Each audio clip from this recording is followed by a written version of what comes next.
They thought their family name was a license to be cruel. When two wealthy twins decided to humiliate a waitress on crutches, they expected the room to look away in fear. They didn't notice the man in the corner, a quiet stranger with a German shepherd. But the real shock came when the police arrived. Instead of protecting the victim, they handcuffed the hero and threw his dog into a cage, laughing as they did it. It was the biggest mistake of their lives. They had no idea they hadn't just arrested a civilian. They had detained a Tier 1 Delta Force operator on high-level security leave. And the vicious dog, they just caged. He's a ranked military officer with more combat hours than the entire precinct combined. Before we reveal the moment the Pentagon sent a shockwave through this small-town police station, tell us where you're watching from.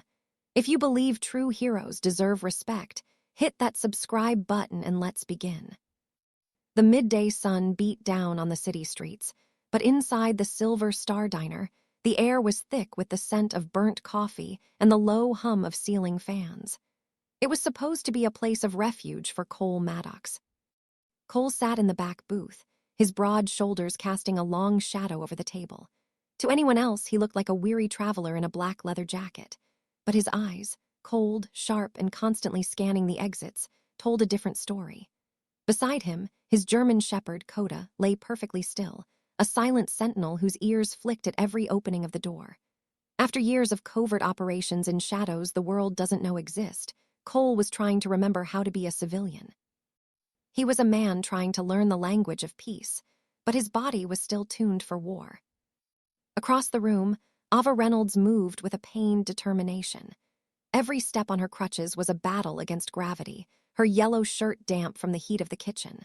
She was a woman just trying to survive the day. She didn't know that within minutes, her world would collide with the most dangerous man in the room, and the two most entitled monsters the city had ever produced, Logan and Lana Pierce. The rhythmic drift of the diner was about to be shattered. The morning sun filtered through the dust motes of the Silver Star Diner, casting long, diagonal bars across the linoleum floor. For Cole Maddox, the quiet was deceptive. He sat in the far corner booth, his back to the wall and his eyes fixed on the entrance, a position that had become second nature after a decade in the world's most dangerous zip codes. To the other patrons, he was just a man in a black leather jacket enjoying a moment of stillness.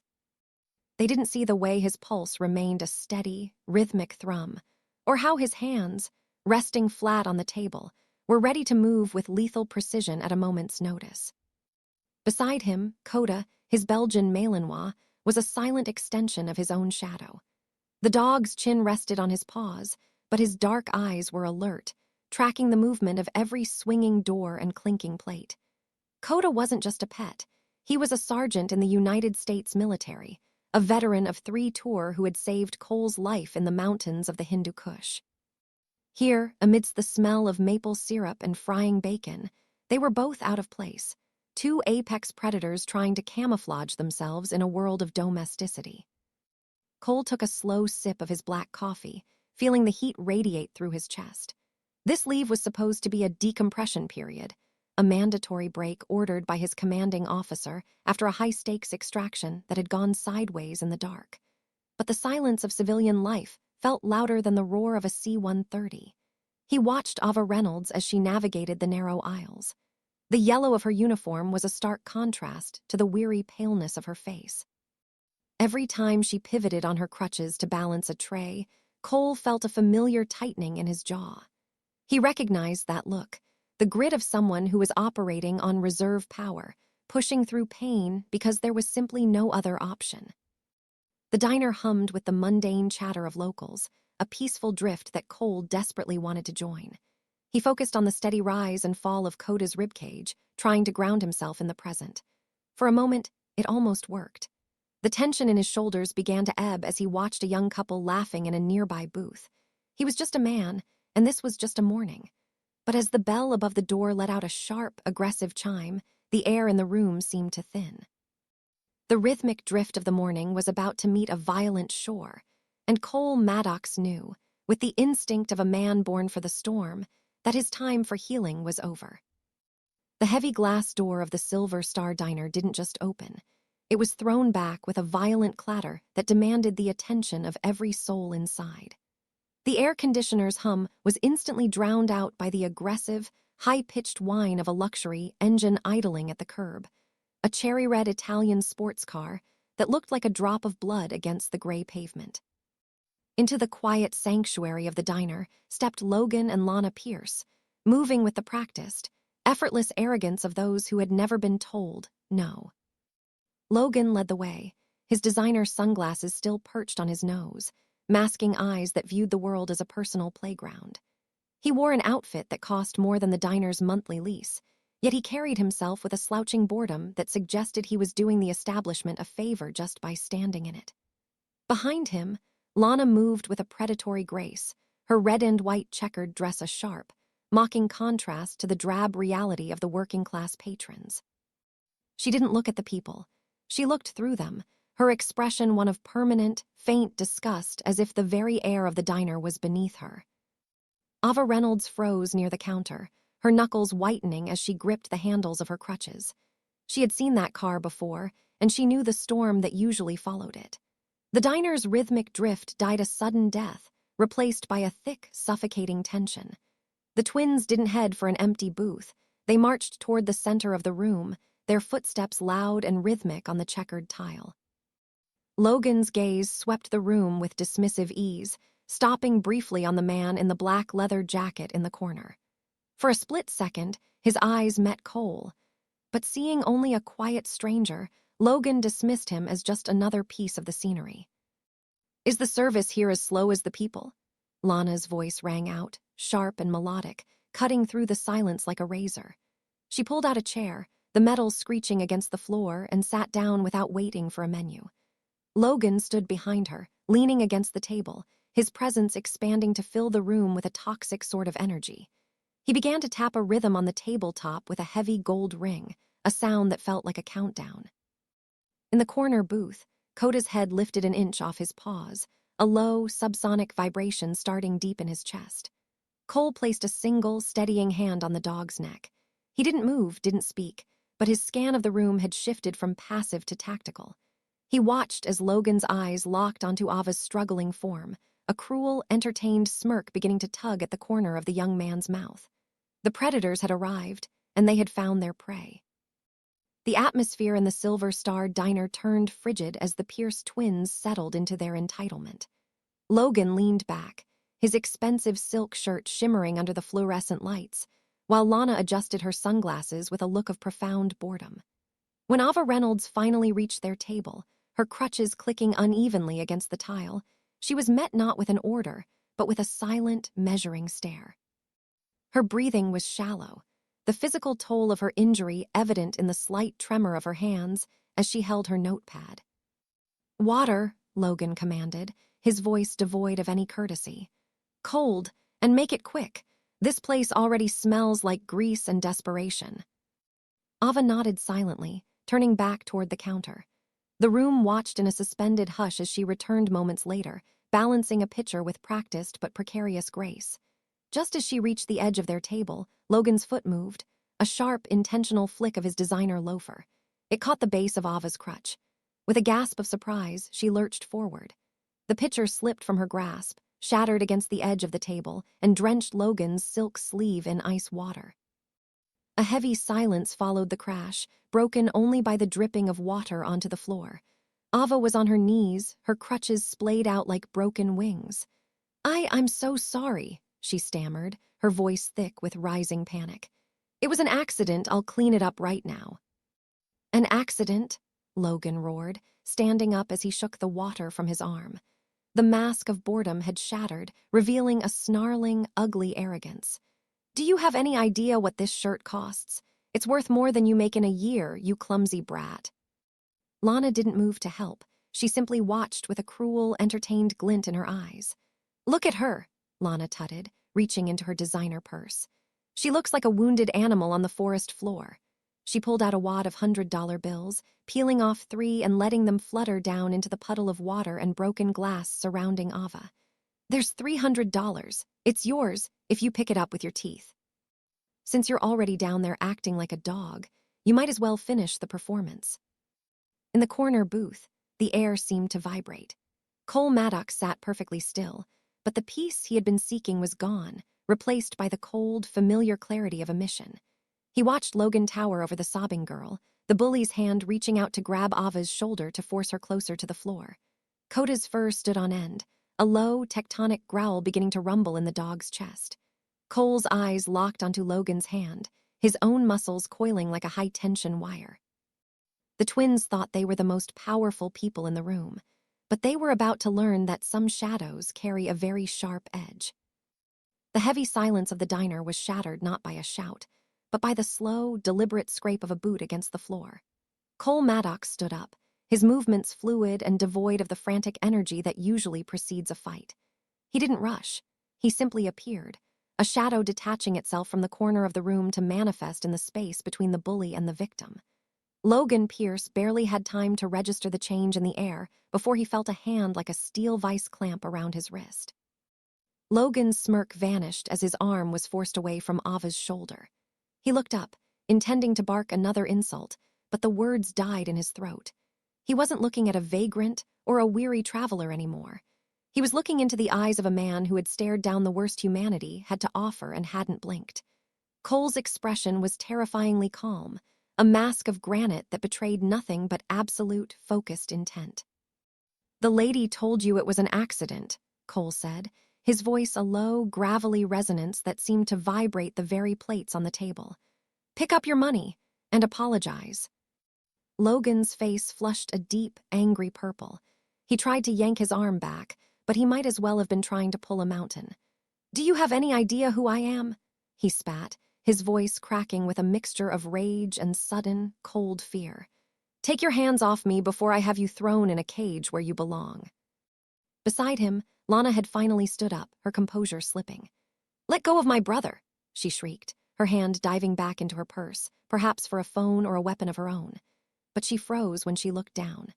Coda had moved with his master, and the German shepherd was now standing inches from her, his lips curled back just enough to reveal white, surgical-grade teeth. There was no barking, only a steady, rhythmic growl that signaled a predator waiting for the command to strike. Cole didn't flinch.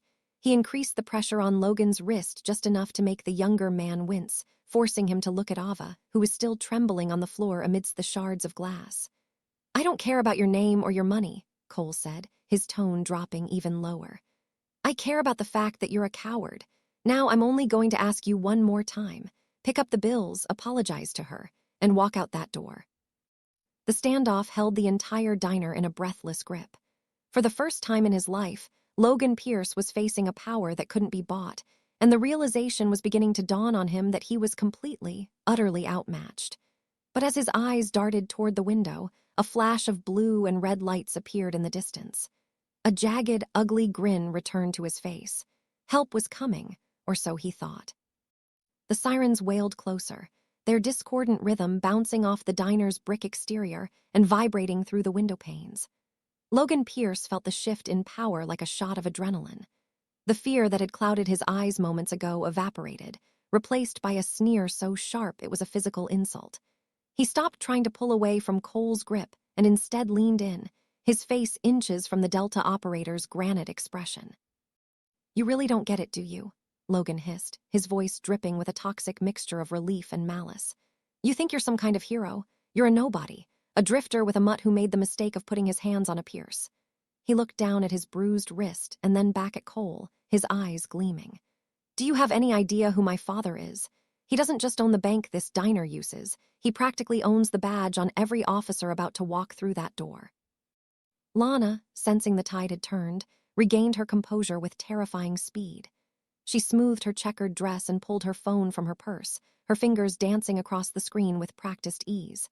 "The police aren't coming here to investigate a crime, you idiot," she said, her voice a melodic sting. "They're coming here to do a favor for their biggest donor. By the time my father is done with you, you'll be lucky if they let you rot in a cell for a decade. And as for your dog, he's clearly a public menace. I'll make sure he's put down before sunset." Cole didn't move. He didn't blink. The threats, which would have sent any other man into a spiral of panic, seemed to slide off him like water off a hull. He looked past the twins at Ava, who was still on the floor, her eyes wide with terror as she realized the protection she'd been given might cost her savior his life. Cole's grip didn't loosen, but his focus shifted. He wasn't just dealing with a bully anymore. He was looking at the faces of a deep-seated corruption that had poisoned this city for far too long. "I've spent my life fighting men who thought their names made them gods," Cole said, his voice so quiet it was almost a whisper, yet it carried the weight of a funeral bell. "The bigger they are, Logan, the harder the fall." Logan let out a harsh, jagged laugh. "We'll see about that. Here they are." The diner doors burst open for the second time that morning. 2 police officers stepped inside, their hands resting on their holsters, their eyes immediately locking onto the man in the black leather jacket. They didn't look at the shattered glass. They didn't look at the injured waitress. They looked at Logan Pierce and nodded, a silent acknowledgement of a debt about to be paid. The trap was set, and for the first time in his career, Cole Maddox was the one standing in the center of the crosshairs. The 2 officers didn't bother with the formalities of a statement or a preliminary inquiry. Sergeant Miller, a man whose uniform seemed a size too small for his ego, stepped forward with a smirk that mirrored Logan Pierce's own. He didn't look at the shattered glass or the bruised, trembling waitress still clutching her crutches on the floor. His eyes were fixed solely on Cole Maddox, specifically on the hand still holding Logan's wrist. It was a look of predatory recognition, the kind shared between a debt collector and his mark. "Let him go," Miller barked, his hand hovering over the grip of his service weapon. "Now, before this gets a lot uglier for you, stranger." Cole's internal clock, honed by years of tactical analysis, slowed the room down to a crawl. He saw the way the junior officer moved to the flank, trying to box him in. He saw the smug nod Logan gave to the sergeant, a silent confirmation of the favor that had been called in. The corruption in the room was a physical weight, thicker than the humid Savannah air. It wasn't just about a spoiled rich kid anymore. It was about a system that had been bought and paid for by the Pierce name, a system that saw justice as a commodity rather than a right. "This man assaulted my sister and me," Logan lied, his voice regaining its oily confidence. "He's a vagrant, Sergeant, probably armed, and that dog of his nearly took Lana's arm off. Do your job and get this trash off the streets."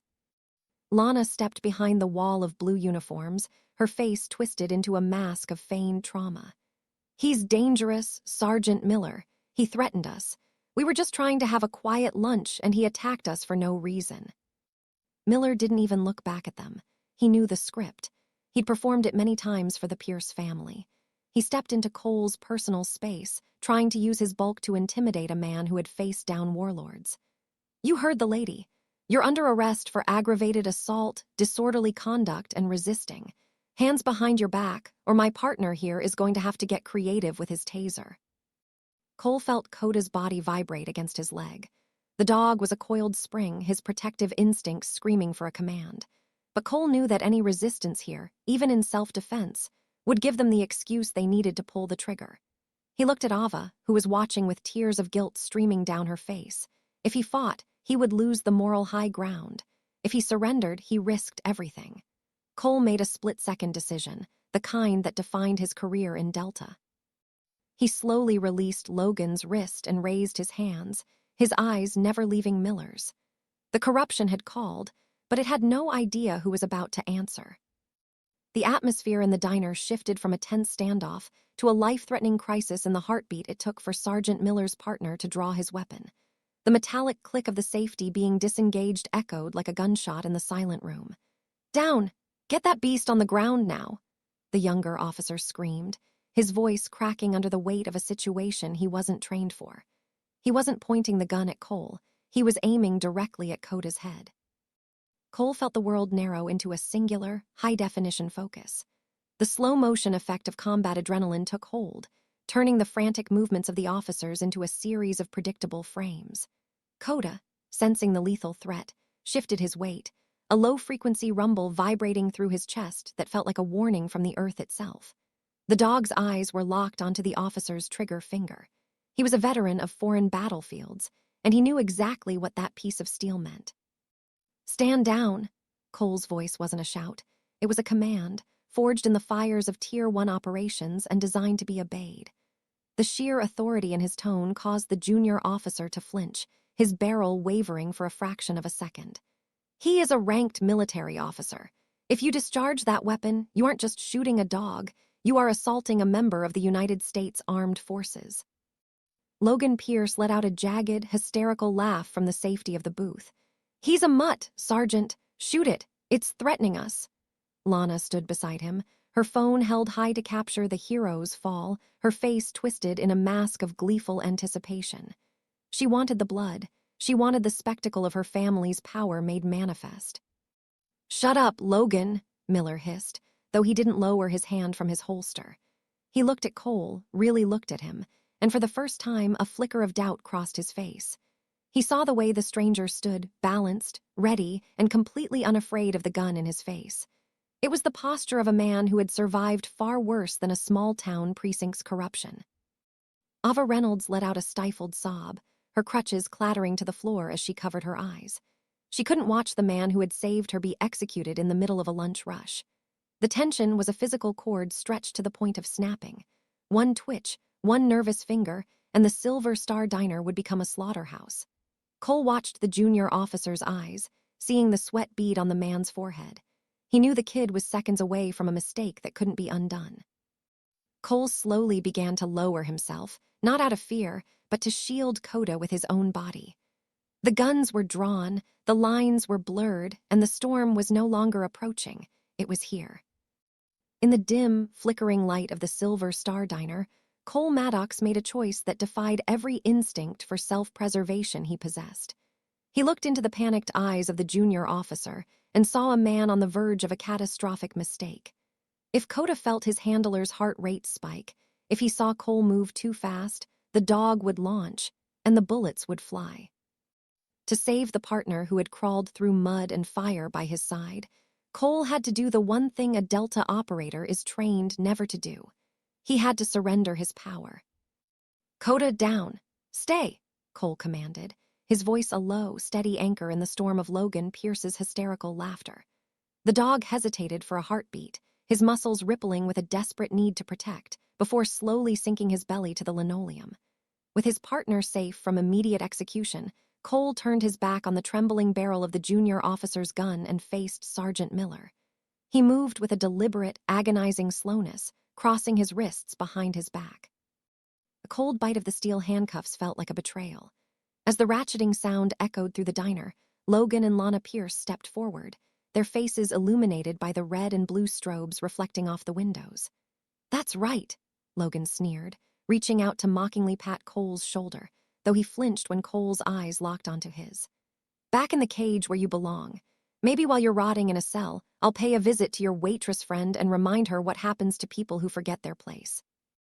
Lana let out a sharp, triumphant giggle, her phone still recording every second of the hero's humiliation. "Don't forget the dog, Logan. Sergeant, didn't you say the pound was looking for new residents?"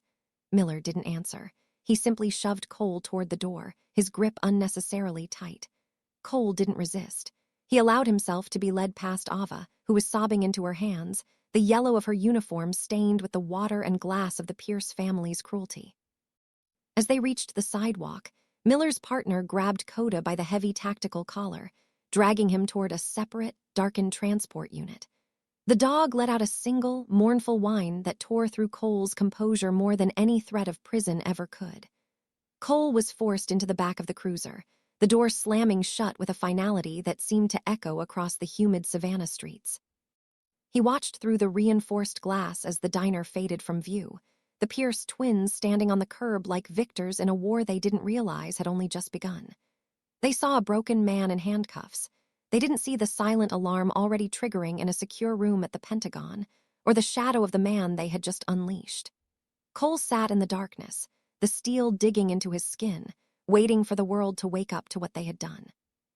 The fluorescent lights of the precinct interrogation room flickered with a rhythmic, maddening hum, but Cole Maddox sat in the center of the room as still as a tombstone. Sergeant Miller had tossed Cole's wallet onto the table, his fingers clumsily rifling through the leather. He was looking for a driver's license, something to justify the vagrant, narrative Logan Pierce had sold him. Instead, his fingers brushed against a card tucked behind a hidden flap. a thick, black matte identification card with a gold leaf seal that didn't belong to any state or local agency. "What is this? Some kind of high-end prank?" Miller scoffed, pulling the card out. He swiped it through the standard police terminal, expecting a no-record-found error. Instead, the screen didn't just flicker, it turned blood red. A single, piercing tone erupted from the speakers, and the computer's interface was replaced by a rotating geometric lock. In a windowless room 500 miles away at the Pentagon, a silent alarm triggered on a Tier 1 monitoring station. Cole Maddox's biometrics, currently being logged by the precinct's digital fingerprinting system, had just pinged a special operations personnel detained alert. Back in the precinct, the atmosphere of casual corruption shattered. A high-priority flash override signal surged through the department's secure lines, overriding every phone and radio in the building. Miller's desk phone rang with a tone he had never heard before, a jagged, urgent sound that demanded obedience. He picked it up, his smug expression fading into a mask of pure, unadulterated terror as a voice on the other end, cold and devoid of emotion, identified itself as the Joint Special Operations Command. "You have 60 seconds to unlock those restraints," the voice commanded, "or you will be facing a federal intervention that your city's budget cannot survive." In the holding area, the junior officer who had threatened Coda was suddenly surrounded by his own superiors, who were frantically shouting for the keys to the K-9 unit. The vicious mutt they had caged was no longer a stray. He was an active-duty sergeant of the United States Army, and the paperwork for his assault by local law enforcement was already being processed by the highest legal authorities in the land. Cole looked up as Miller stumbled back into the interrogation room, his hands shaking so violently he could barely hold the key to the handcuffs. The quiet stranger was gone, replaced by the full, terrifying weight of the United States military. Cole didn't say a word. He simply stood up, the steel clicking open, as the sound of a heavy-lift helicopter began to roar over the precinct's roof. The Pierce family's favor had just become a national security crisis. The roar of the Black Hawk helicopter over the precinct had barely faded when the doors to the diner were pushed open for the final time. The Silver Star was no longer a place of fear. It was a hive of activity, filled with federal agents in dark suits and high-ranking military officials who looked upon the local officers with icy disdain. In the center of the room, Cole Maddox stood as he had that morning, calm, composed, and unyielding. Beside him, Coda sat at attention, his tactical harness gleaming, his presence a silent reminder of the service that had been so nearly discarded by a bully's whim. Logan and Lana Pierce were no longer standing on the curb as victors. They were being escorted into the back of a black SUV, their designer clothes rumpled, and their faces pale with the sudden realization that their family's wealth was a paper shield against a federal storm. The charges against them, obstruction of justice, filing a false police report, and the endangerment of a federal officer, were just the beginning. The Pierce family empire, built on the foundations of local influence, was crumbling in the light of a national scandal. Sergeant Miller followed behind them, his badge stripped from his chest, his head bowed in the shame of a career ended by the very corruption he had used as a tool. Cole walked toward the counter where Ava Reynolds stood. She looked different now. The terror that had clouded her eyes had been replaced by a quiet, dawning sense of safety. Cole reached into his pocket and pulled out the $300 that Lana had tossed into the puddle. The bills were dry now, crisp and clean. He placed them on the counter, but he didn't ask her to pick them up. He simply slid them toward her with a nod of respect. "You don't owe anyone an apology for surviving," Cole said, his voice softer than it had been all day. "And you won't have to worry about the Pierces ever again. The Department of Defense has taken a special interest in this establishment." Ava's hands shook as she took the money, but this time it was with relief.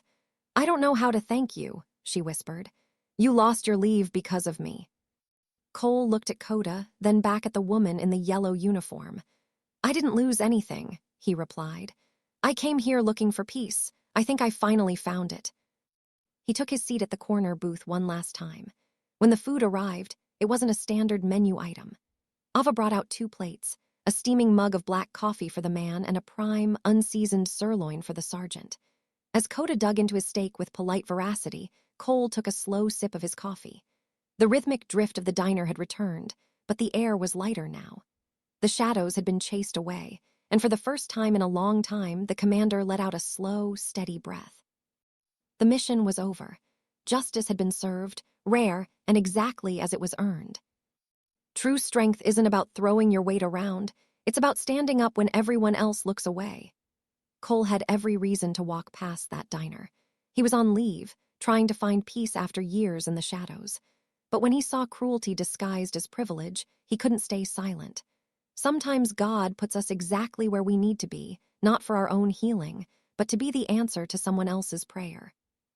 If this story reminded you that one person can make a difference, type respect below. Share this with someone who needs to remember that real power comes from protecting the powerless.